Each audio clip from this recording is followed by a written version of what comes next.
कावड़ का एक नियम रहा है, आप लोगों के स्मरण में होगा।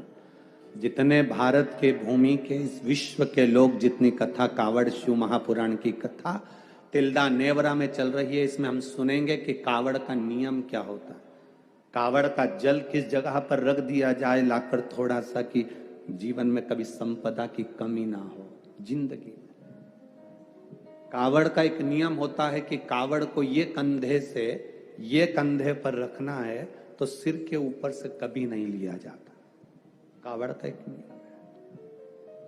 कावड़ को इस कंधे से इस कंधे पर लाना है तो सामने से लाया जाता है, पीछे से लाया जाता है, पर सिर पर से बार कर उसको वापिस नहीं लाते। सिर पर से बार कर।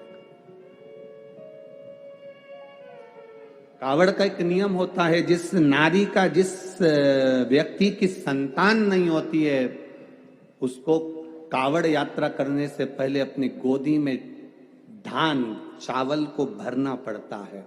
गोदी में उसको जब तक महादेव के दरवाजे तक नहीं चली जाती, जब तक उसकी गोदी में वो धान चलते चलते उसकी झोली में वो हिलता रहता है।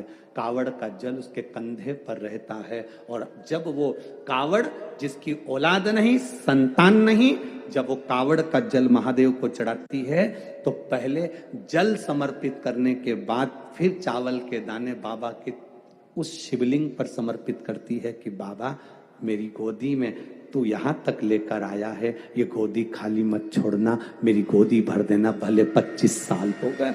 कावड़ यात्रा का नियम है, सिर पे से बार कर वापिस नहीं आती, सम्मुख से कावड़ निकल जाती। लंकाधिपति रावण को सुध पड़ी जब तुमरुका जी ने कहा जाओ लंकेश, अगर तुम चाहते हो कि शंकर के शरीर में गंध पहुंची है, उस विष की गंध को समाप्त करना है, तो तुम जाकर महादेव को जल अर्पित करो सावन के महीने में, उसी को हमारे यहाँ कावड़